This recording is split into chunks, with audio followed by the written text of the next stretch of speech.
ধন্যবাদ করি পিতা, জগতের সমস্ত গৌরব প্রশংসা ধন্যবাদ মহিমা সমাদার তোমায় দিই পিতা।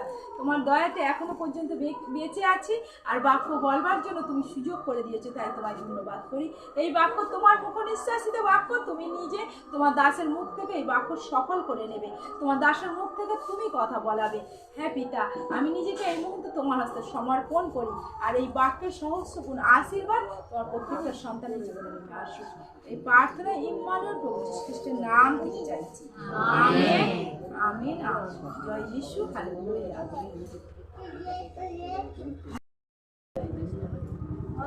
আজ আলোচনার বিষয় হলো ঈশ্বরের আত্মাতে আমরা যেন পূর্ণ হতে পারি, অর্থাৎ পবিত্র আত্মায় যেন আমরা পূর্ণ হতে পারি।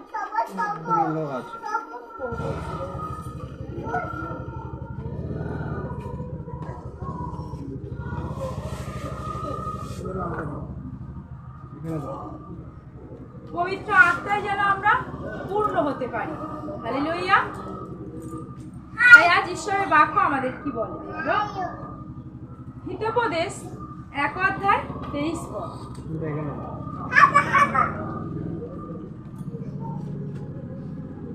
হিতোপদেশ 1:23 পদের বাক্য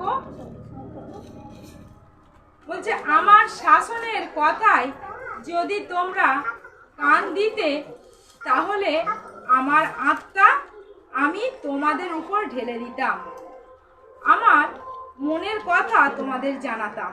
হালেলুয়া। তাহলে এখানে বাক্য কি বলছে? বাক্য বলছে যে আমার শাসনের কথায় যদি তোমরা কান দিতে। তাহলে আজ ঈশ্বর আমাদেরকে শাসন করেন। কেমন ভাবে? আমরা অনেক সময় দেখবে বিশ্বাসী হয়েও, বা যে কোনো বিশ্বাসী হই বা না হই, যে কোনো কারণে দেখবে আমাদের জীবনে সমস্যা আসে, আমাদের জীবনে অনেক কঠিন পরিস্থিতি আসে। তবে সেখান থেকে আমাদের বুঝতে হবে ঈশ্বর হয়তো আমাদেরকে শাসন করছে। আর সেই জন্যই বলছে, তোমরা যদি আমার শাসনের কথাই যদি তোমরা কান দিতে, অর্থাৎ ঈশ্বর যে আমাদের শাসন করছে, আর তার জন্য আমরা যদি ঈশ্বরের কাছে ফিরে আসি, আমরা যেন ঈশ্বরের কাছে ফিরে আসি। আর যদি আমরা ঈশ্বরের কাছে ফিরে আসি, তাহলে আমরা যে কোনো পরিস্থিতিতে, যে কোনো কষ্টে, যে কোনো সমস্যায় যদি আমরা সেই ঈশ্বরের কাছে ফিরে আসতে পারি, তাহলে তিনি আমাদেরকে কি করবেন? তিনি বলছেন যে তার আত্মা আমাদেরকে ঢেলে দেবেন। বলছে, আমার আত্মা আমি তোমাদের উপরে ঢেলে দিতাম। হালেলুয়া। আর বলছে, আমার মনের কথা তোমাদের জানাতাম। হালেলুয়া। তাহলে আমরা আজকে যে কোনো কঠিন পরিস্থিতির মধ্যে, যে কোনো সমস্যার মধ্যে যাই না কেন, তারপরেও যদি আমরা বিশ্বাসে প্রভুকে যদি আঁকড়ে ধরি, তাহলে প্রভু আমাদের তার মনের কথা আমাদের জানাবেন। তার কি পরিকল্পনা আমাদেরকে নিয়ে করে রেখেছেন। অনেক সময় আমরা দেখবে হয়তো অনেক খুব কষ্টের মধ্যে আছি, সমস্যার মধ্যে আছি, প্রার্থনা করছি, তারপরেও মনের মধ্যে দেখবে একটা চেতনা দিচ্ছে, প্রভু তার মনের কথা হয়তো জানাচ্ছে। কিন্তু যদি আমরা অনেকেই আছি যে অনেক সমস্যা এলে যিশুকে বিশ্বাস করি, কিন্তু সমস্যায় বিপদে সেখান থেকে সরে যাই, তাহলে কিন্তু আমরা তার আত্মাকে লাভ করতে পারবো না। সরে গেলে কি করে তার আত্মাকে পাবো? কিন্তু যে কোনো বিষয়ে, কারণ প্রভু বলছে, প্রভু তার বাক্যে বলছে আমাদেরকে তিনি শাসন করেন। সন্তানকে যেমন তার বাবা শাসন করে, আমাদেরকেও তিনি শাসন করেন। কারণ আমরা যেমন আমাদের সন্তানেরা ভুল করলে, অন্যায় করলে শাসন করি, ঈশ্বরও তেমনি আমাদেরকে চান আমরা যেন ভুল পথ থেকে ফিরে আসতে পারি, আমরা যেন তার কাছে ফিরে আসতে পারি। কারণ তিনি আমাদের জন্য পরিকল্পনা করে রেখেছেন, তিনি আমাদেরকে কাছে পেতে চান, আমাদের জন্য তার কিছু ব্যবস্থা করে রেখেছে, যে তিনি চান তার আত্মা যেন আমাদেরকে দিতে চান, তার সমস্ত কথা আমাদেরকে জানাতে চান, যদি আমরা তার কাছে ফিরে আসতে পারি। আর সেই জন্যই বলছে যে যদি আমরা তার শাসনে কান দিই, তাহলে তিনি আমাদের উপরে তার আত্মা ঢেলে দেবেন এবং আমাদেরকে তার মনের কথা জানাবেন। তাই আমরা সবাই চাই, তাই না, যেন আমরা ঈশ্বর যেন তার মনের কথা আমাদের জানান, তাই না? আমরা এটাই চাই, তাই তো? তাই আমাদের জীবনে যত সমস্যা আসুক, যত কঠিন পরিস্থিতি আসুক, আমরা যেন আরো বেশি করে প্রভুকে আঁকড়ে ধরতে পারি, আরো বেশি করে প্রার্থনা করতে পারি। আর তাহলেই কিন্তু তার আত্মা আমাদের উপর ঢেলে দেবেন, বা তার মনের কথা, তার যে পরিকল্পনা তিনি আমাদের জানাবেন। হালেলুয়া। এরপর প্রেরিত 2:38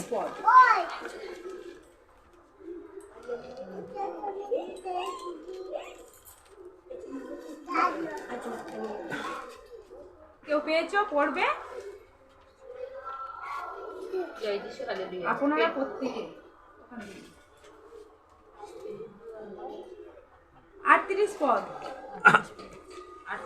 উত্তরে পিতর বললেন, আপনারা প্রত্যেকে পাপের ক্ষমা পাওয়ার জন্য পাপ থেকে মন ফিরান এবং যীশু খ্রিস্টের নামে বাপ্তিস্ম গ্রহণ করুন। আপনারা দান হিসাবে পবিত্র আত্মাকে পাবেন। হালেলুয়া। তাহলে এখানে বাক্য কি বলছে? এখানে বাক্যে বলছে যে উত্তরে বলেন যে আপনারা প্রত্যেকে পাপের ক্ষমা পাওয়ার জন্য পাপ থেকে মন ফিরান। তাহলে প্রথমে আমাদের কি করতে হবে? পাপের ক্ষমা পাওয়ার জন্য পাপ থেকে মন ফেরাতে হবে। কারণ পাপের ক্ষমা পেতে গেলে আমরা যাতে আগে পাপ থেকে যদি মন ফেরাই, তবেই কিন্তু পাপের ক্ষমা পাবো। তাহলে আমরা যদি দিনের পর দিন পাপের পথে এগিয়ে যাই, তাহলে কি পাপ থেকে ক্ষমা পাবো? আর এখানে বাক্য বলছে পাপ থেকে মন ফেরালে তবেই কিন্তু পাপের ক্ষমা পাবো। আর আমরা যদি মথি 2:3 দেখি, সেখানেও বলছে, মথি 3:2 সেখানেও বলছে যে যোহনের মধ্য দিয়ে তখন কথা বলছিল, যোহন যখন জলে ব্যাপ্তিস্ম দিচ্ছিল, আর তখন সেই ফরিসি সুন্দরী সবাই যখন দলে দলে যিশুর কাছে আসছিল ব্যাপ্তিস্ম নেওয়ার জন্য, আর তাদেরকে বলছিল, প্রথমে তিনি কি বলছে, তোমরা পাপ থেকে মন ফেরাও, স্বর্গরাজ্য কাছে এসে গেছে। আর তারা কি করছিল? দলে দলে আসছিল, তাই না? তারা দলে দলে, যে সেই সন্দুকি ফরিসি, তারা দলে দলে সেই যোহনের কাছে আসছিল ব্যাপ্তিস্ম নেওয়ার জন্য। তাই তখন তিনি কি বলছে যে তোমাদের এইভাবে সাপের বংশ ধরে না, তোমাদের কে বললো তোমাদের এই রকম জলে ব্যাপ্তিস্ম নেওয়ার কথা? কারণ তোমরা তো মনকে পরিবর্তন করনি। তাহলে আমাদের কি করতে হবে? আগে মনকে ফেরাতে হবে। তাই এখানে বলছে যদি না আমরা মনকে ফেরাতে পারি, পাপ থেকে যদি না আমরা ফিরে আসতে পারি, যতই ব্যাপ্তিস্ম নিই কাজ হবে না। আর সেই জন্য এখানে বলছে, আমাদেরকে বাক্য বলছে যে যেন আমরা পাপ থেকে মন ফিরাই, তবেই কিন্তু পাপের ক্ষমা পাবো। তাহলে প্রথমে কি করতে হবে? পাপের ক্ষমা পাওয়ার জন্য আমাদের পাপ থেকে মন ফিরাতে হবে।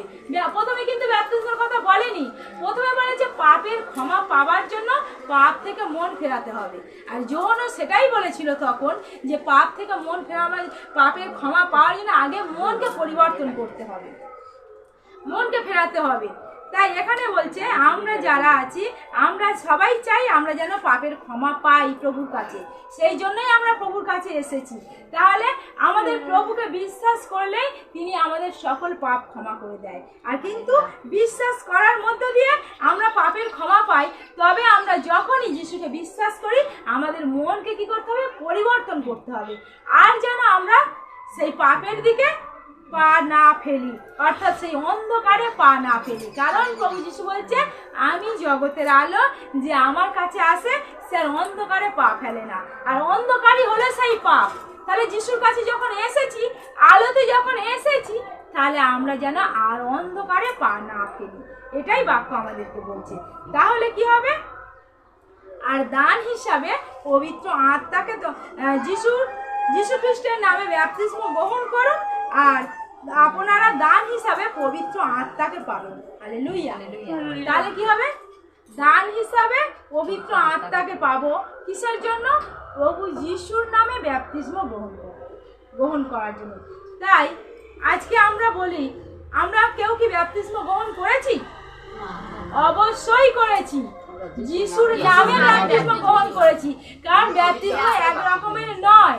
ব্যাপ্তিস্ম শুধু জলে ব্যাপ্তিস্ম নয়, আমরা পবিত্র আত্মার আগুনে ব্যাপতিস্ম গ্রহণ করেছি, তাই না? যিশুকে বিশ্বাসের মধ্য দিয়ে আমরা ব্যাপতিস্ম গ্রহণ করেছি। যিশুকে বিশ্বাসের মধ্য দিয়ে আমরা ব্যাপতিস্ম গ্রহণ করেছি।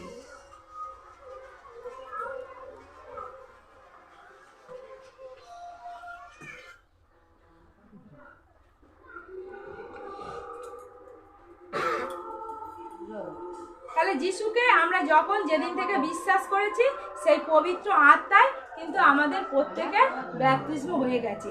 তারপরেও যখন জলে ব্যাপতিস্ম দিচ্ছিল তখন তিনি কি বলছিল, যে আমি তোমাদের জলে ব্যাপতিস্ম দিচ্ছি, কিন্তু আমার পরে যিনি আসবেন তিনি কি করবেন, পবিত্র আত্মার আগুনে তোমাদের ব্যাপতিস্ম করবেন। হালেলুয়া। তাহলে পবিত্র আত্মার আগুনে আজকে আমরা যারা যারা এই যিশুকে বিশ্বাস করেছি তার পবিত্র আত্মার আগুনে আমরা ব্যাপতিস্ম গ্রহণ করেছি, তাই না? তারপরেও যখন যিশুকে পুষে দেওয়ার পরে যিশু যখন ছিল না, শিষ্যরা একটা ঘরের মধ্যে বন্ধ হয়েছিল, যিশু যখন একটা ঘরের মধ্যে ছিল, আর তখন প্রভু যিশু এসে বলছে তোমাদের শান্তি হোক, আর তখন বলছে তাদের মাথায় ফু দিয়ে বললো তোমরা পবিত্র আত্মা গ্রহণ করো। হালেলুয়া। তাহলে সেই পবিত্র আত্মা কি বলে, তোমরা পবিত্র আত্মায় গ্রহণ করো আর তোমরা যাও, কাজ করার জন্য, সুখবর প্রচার করার জন্য, অলৌকিক কাজ করার জন্য তাদের পাঠিয়ে দিল, তাই না? তাহলে তাদের এইভাবেও তিনি পবিত্র আত্মায় দান করলেন। শুধু যে জলে দীক্ষা নিলেই আমরা পবিত্র আত্মা পাই তা নয়, আমরা বিশ্বাস করে, যদি আমরা যিশুকে বিশ্বাস করে আমাদের মনকে ফেরাতে পারি, সেখানেও পবিত্র আত্মায় আমরা পূর্ণ হতে পারি। তাহলে আমাদের পবিত্র আত্মায় পূর্ণ হতে গেলে শুধু জলে দীক্ষা নিতে লাগবে না, যে যার সুযোগ আছে সে নিক, অবশ্যই নিক। কারণ বাইবেলে আছে প্রভু যিশু নিজে জলে ব্যাপতিস্ম গ্রহণ করেছিল এবং অনেকেই জলে ব্যাপতিস্ম গ্রহণ করেছিল। কিন্তু যে পারবে খুব ভালো কথা, কিন্তু আমরা যিশুকে যেদিন বিশ্বাস করেছি সেদিন থেকেই কিন্তু আমরা ব্যাপতিস্ম আমাদের হয়ে গেছে। যিশুকে বিশ্বাস করে আমাদের মনকে যখন আমরা পরিবর্তন করব তখনই আমাদের ব্যাপতিস্ম হয়ে গেছে। হালেলুয়া। আর বাক্য এখানে তাই বলছে। আর তাহলে দান হিসাবে আমরা কি পেলাম, পবিত্র আত্মাকে পাবো। তাহলে এই পবিত্র প্রভু যিশুর নামে যখন আমরা ব্যাপতিস্ম গ্রহণ করেছি বিশ্বাসে, তাহলে আমাদের পবিত্র আত্মায় পূর্ণ হয়েছে। তাহলে আমরা যদি কখন পবিত্র আত্মায় পূর্ণ হবে, আমাদের মনকে পরিবর্তন করবো। মন যদি না আমরা পরিবর্তন করি, যতই জলে চান করি, যতই যাই করি, কিছুই হবে না। মনকে আমাদের পরিবর্তন করতেই হবে, তাই নয় কি? তাহলে আমাদের ব্যাপতিস্মের একটাই লক্ষ্য, যে ব্যাপতিস্ম আমরা গ্রহণ করব কি হবে, আমরা মনকে আগে পরিবর্তন করতে পারি, তারপরে যেন আমরা যারা অনেকে জলে দীক্ষিত নিই, জলে ব্যাপতিস্ম নিই, অবশ্যই সে সেইভাবে নিতে পারে। আর যদি তাও নাও নেয়, যে যিশুকে বিশ্বাস করে তার মনকে পরিবর্তন করে, তখনই তার ব্যাপতিস্ম হয়ে যায় যিশুর নামেতে। হালেলুয়া। এরপর ইফিসীয় 5 অধ্যায় 18 থেকে 21।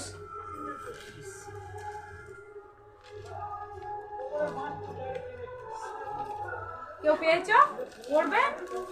মাতাল হয় না, তাতে উচ্ছৃঙ্খলতা হয়ে পড়বে, তার চেয়ে বরং সম্পূর্ণভাবে পবিত্র আত্মার অধীনে থাকো। আর গীতসংগীতার গান ও প্রশংসার আত্মিক গানের মধ্য দিয়ে তোমরা একে অন্যের সঙ্গে কথা বলো, তোমাদের অন্তরে প্রভুর উদ্দেশ্য গান করো। সবসময় সব কিছুর জন্য আমাদের প্রভু যীশু খ্রিস্টের নামে পিতা ঈশ্বরকে ধন্যবাদ দাও। হালেলুয়া। 21 পর্যন্ত। খ্রিস্টের প্রতি ভক্তির দরুন তোমরা একে অন্যকে মেনে নেওয়ার মনোভাব নিয়ে চলো। আমেন। হালেলুয়া। তাহলে এখানে বাক্য কি বলছে? বাক্য বলছে যে মাতাল হয়েও না, তাতে উচ্ছৃঙ্খল হয়ে পড়বে, তার চেয়ে বরং সম্পূর্ণভাবে পবিত্র আত্মায় পূর্ণ হবে। হালেলুয়া। তাহলে আমরা যেন মাতাল হয়ে না পড়ি। আমরা কি করি বলতো, এই জগতে অনেক কিছুতেই আমরা মাতাল হয়ে পড়ি, তাই না? অনেক কিছুতেই আমরা মাতাল হয়ে পড়ি। যেমন আজকে আমরা এই কজন কি প্রার্থনায় আছে, আজ এই মন্দিরটা ভরে যায়, তাই না? কিন্তু আজকে নেই। তাহলে আমরা কি করছি, আমরা অন্যদিকে মাতাল। আমরা কিসে মাতাল হচ্ছি? আমাদের কিসের নেশা হচ্ছে, সেটাই সবথেকে বড় কথা। এখানে বাক্য বলছে যে তোমরা তোমরা মাতাল হয়েও না, তাতে উচ্ছৃঙ্খল হয়ে পড়বে। তার চেয়ে বরং সম্পূর্ণভাবে পবিত্র আত্মার অধীনে থাকো। তাহলে আমরা যেন সম্পূর্ণভাবে পবিত্র আত্মার অধীনে থাকতে পারি। আমরা যেন এই জগতের কোনো কিছু নিয়ে যেন মাতাল হয়ে না পড়ি। যেন আমাদের প্রভু যিশুর নামে যেন আমাদের মধ্যে নেশা থাকে। যিশুর নামে যেন আমরা মাতাল হতে পারি। যিশুর নামে যেন আমাদের মধ্যে নেশা হয় সব সময় যেন আমাদের সেই যিশুর নাম আমাদের মনের মধ্যে জপতে থাকি। আর সেই জন্যই কি বলছে যে আর গীত সঙ্গীতের গান ও প্রশংসা ও আত্মিক গানের মধ্য দিয়ে তোমরা একে অন্যের সঙ্গে কথা বলো, তোমাদের অন্তরে প্রভুর উদ্দেশ্যে গান করো। হালেলুয়া। তাহলে কি বলছে? গীত সঙ্গীতের গান আমাদের অন্তরের আত্মিক গানের সঙ্গে যেন একে অন্যের সঙ্গে কথা বলতে পারি। আমরা একে অন্যের সঙ্গে কি করি? একটু ও কি করেছে, একটু সে কি করেছে, একটু এই গল্প, একটু ওই গল্প, সংসারের গল্প আমরা করি। কিন্তু এখানে বাক্য কি বলছে?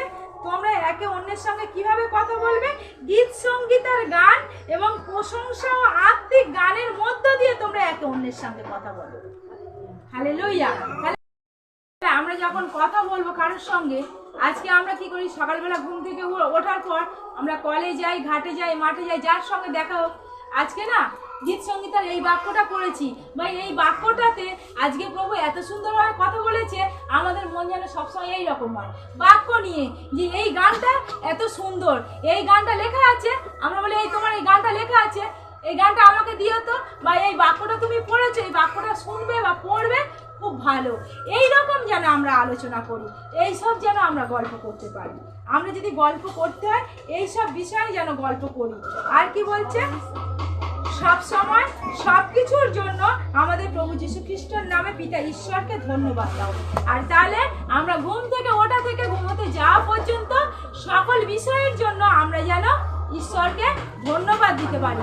প্রভু যিশুর নামে পিতা ঈশ্বরকে যেন ধন্যবাদ দিতে পারি সকল কিছুর জন্য। কারণ তিনি আমাদের ঘুম থেকে ওঠা থেকে ঘুমোতে যাওয়া পর্যন্ত যা কিছু প্রয়োজন তিনি যোগান দিয়ে চলেছেন এবং আমাদেরকে বাঁচিয়ে রেখেছেন। কত মানুষ আজকে এই সুন্দর দিনটা দেখতে পায়নি, কিন্তু তিনি আমাদের দেখার সুযোগ করে দিয়েছে।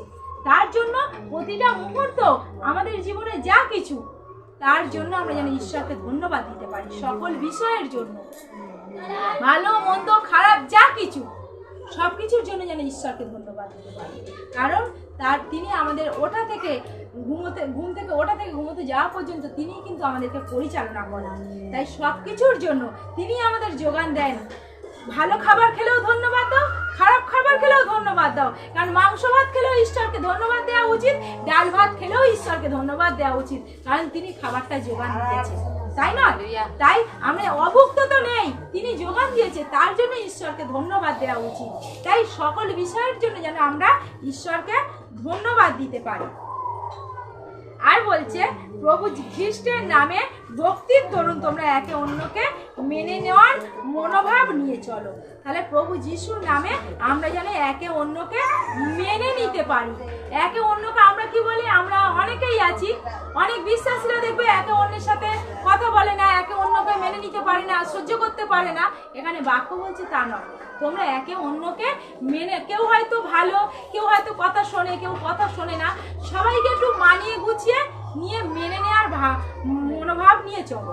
সবাইকে যেন মেনে নেওয়ার মনোভাব নিয়ে আমরা চলতে পারি। এক কথায় সবাইকে যেন মানিয়ে নিতে পারি। কারণ হাতের 5টা আঙুল যেমন সমান নয়, সবাই চালচলন, সবাই কথাবার্তা, সবাই আচার ব্যবহার সমান নয়। কেউ একটু ভালো, কেউ একটু খারাপ, কেউ কম, কেউ বেশি। কিন্তু আমাদের কি করতে হবে? একে অন্যকে যেন মানিয়ে নিয়ে চলতে পারি। আর এটাই হবে পবিত্র আত্মায় পূর্ণ হওয়ার একমাত্র লক্ষণ, যে আমরা পবিত্র আত্মায় পূর্ণ হয়েছি। আর এইভাবে যখন আমরা চলবো, পবিত্র আত্মা আমাদের মধ্যে কাজ করবে। হালেলুয়া। এরপর ফিলিপিও 2:13।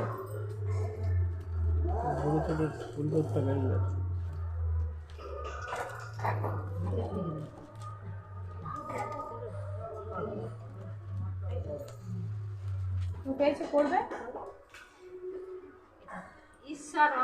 ঈশ্বর তোমাদের অন্তরে এমন ভাবে কাজ করেছেন যার ফলে তিনি সেই কাজ।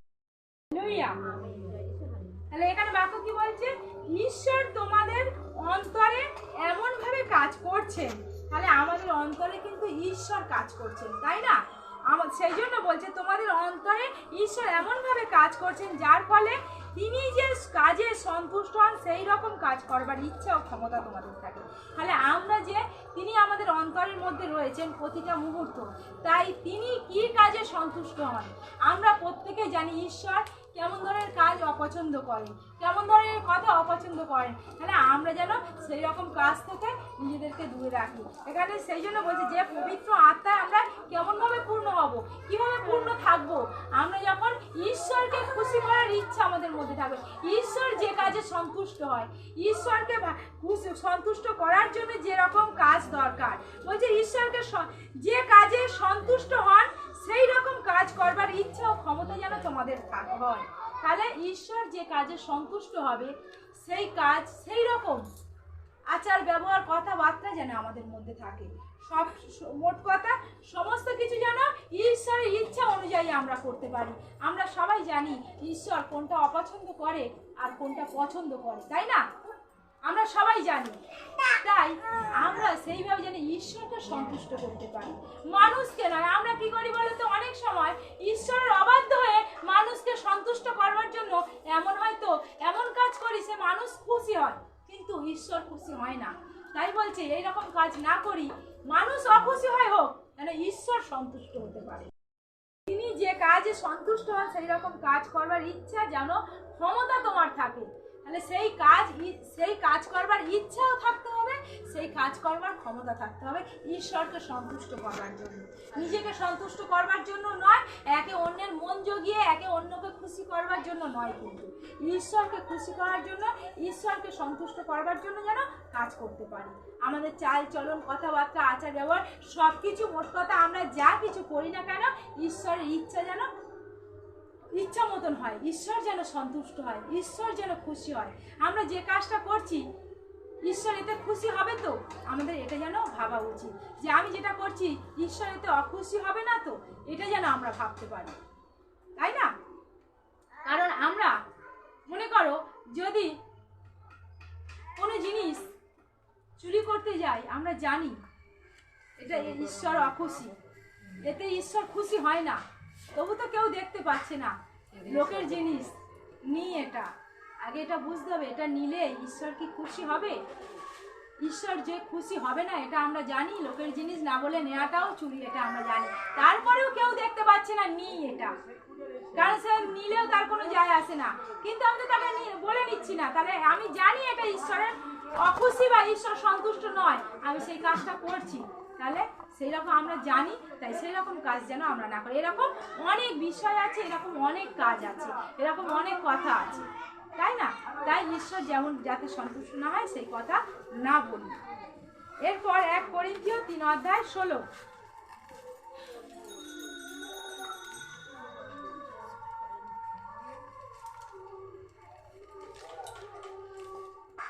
বলছে, তোমরা কি জানো না যে তোমরা ঈশ্বরের থাকবার ঘর আর ঈশ্বরের আত্মা তোমাদের মধ্যে বাস করেন? হালেলুয়া। তাহলে কি বলছে, তোমরা কি জানো না যে তোমরা ঈশ্বরের থাকবার ঘর, ঈশ্বরের আত্মা তোমাদের মধ্যে বাস করেন? তাহলে এই পবিত্র আত্মায় আমরা পূর্ণ থাকব যখন আমরা এই কথাগুলো মনে করে আমরা সেই মতো চলতে পারবো, বা সেই মতো জীবনযাপন করার জন্য আমরা প্রস্তুতি নেব, বা সেইভাবে এগিয়ে যাব। আর সেই জন্যই বলছি, তোমরা কি জানো না তোমাদের দেহ তোমরা ঈশ্বরের থাকবার ঘর? তাহলে আমাদের এই দেহটা হলো ঈশ্বরের থাকবার ঘর, আমরা ঈশ্বরের থাকবার ঘর, ঈশ্বরের আত্মা আমাদের মধ্যে বাস করে। তাহলে আমাদের মধ্যেই কিন্তু ঈশ্বরের আত্মা বাস করে, আর আমাদের এই দেহটা ঈশ্বরের থাকবার ঘর। তাহলে আমরা যদি ভুল করি, অন্যায় করি, এই হাত দিয়ে, এই মুখ দিয়ে, এই দেহ দিয়ে, যদি এই চোখ দিয়ে ভুল জিনিস দেখি, কারণ প্রভু যিশু তার বাক্যে বলছে শুধু সম্পর্ক করেও নয়, চোখ দিয়েও ব্যভিচার হয়। কারণ কোনো ভালো পুরুষকে বা কোনো ভালো নারীকে, কোনো পর পুরুষ বা কোনো পর নারীকে বা তাকে এমনভাবে দেখলাম লালসা কামনার চোখে, সেই দ্বারাও কিন্তু পাপ করলাম। তাই নয়? আর সেই জন্য বলছে আমাদের দেহ ঈশ্বরের মন্দির, তাই আমাদের প্রত্যেকটা অঙ্গ প্রত্যঙ্গ তাহলে কেমন ভাবে রাখতে হবে, যেখানে ঈশ্বরের আত্মা আমাদের মধ্যে বাস করছে। তাহলে আমাদের লক্ষ্য করতে হবে, তাহলে আমরা সবাই জানি ঈশ্বর স্বর্গে থাকেন, আর স্বর্গ অতি অতি পবিত্র, আর সেই ঈশ্বরের আত্মা আজ আমাদের মধ্যে থাকবার জায়গা হয়েছে, তাই নয়? আর তাহলে আমাদের মধ্যে সেই ঈশ্বরের আত্মা বাস করেন, তাহলে আমাদেরকে কেমন ভাবে চলতে হবে, আমাদের চালচলন কথাবার্তা, আমাদের আচার ব্যবহার, আমাদের দেহকে কেমন ভাবে পরিচালনা করব, যার দরুন ঈশ্বর আমাদের এই দেহের মধ্যে, দেহের ঘরে থাকবেন, আর তার আত্মা আমাদের এই অন্তরে থাকবে। তাহলে অবশ্যই আমরা যেন বিবেক বিবেচনা করে চলতে পারি, তবেই কিন্তু আমরা পবিত্র আত্মায় পূর্ণ হতে পারবো। হালেলুয়া। এরপর 1 করিন্থীয় 6:20, 1 করিন্থীয় 6:20 বলছে, অনেক দাম দিয়ে তোমাদের কেনা হয়েছে, তাই ঈশ্বরের গৌরবের জন্য তোমাদের দেহ ব্যবহার করো। হালেলুয়া। তাহলে কি বলছে? এই দেহকে অনেক দাম দিয়ে কেনা হয়েছে। তাহলে আমরা কিন্তু আর আমাদের নিজেদের নয়, আমাদের জীবনের মালিক, আমাদের এই দেহের মালিক কিন্তু প্রভু যিশু। আমাদের মালিক প্রভু যিশু, কারণ প্রভু যিশু তার অমূল্য বহুমূল্য রক্ত দিয়ে তিনি কিন্তু আমাদেরকে কিনে নিয়েছেন, তাই আমাদের এই দেহটা যেখানে সেখানে ব্যবহার না করি, এই অঙ্গ প্রত্যঙ্গ, শুধু দেহ বলতে এই দেহ এবং দেহের অঙ্গ প্রত্যঙ্গ যেখানে সেখানে কোনো অন্যায় কাজে না ব্যবহার করি। আর সেই জন্যই বলছি, তোমরা মাতাল হয়ে না, উচ্ছৃঙ্খল হয়ে না, বরং পবিত্র আত্মাতে পূর্ণ হও। তাহলে আমরা যেন সেই জন্য আমাদের যে অনেক দাম দিয়ে কেনা হয়েছে, তাই আমরা যেন এইটুকু মাথায় রাখি যে আমরা আর নিজেদের নই, আমাদেরকে কেউ কিনে নিয়েছে।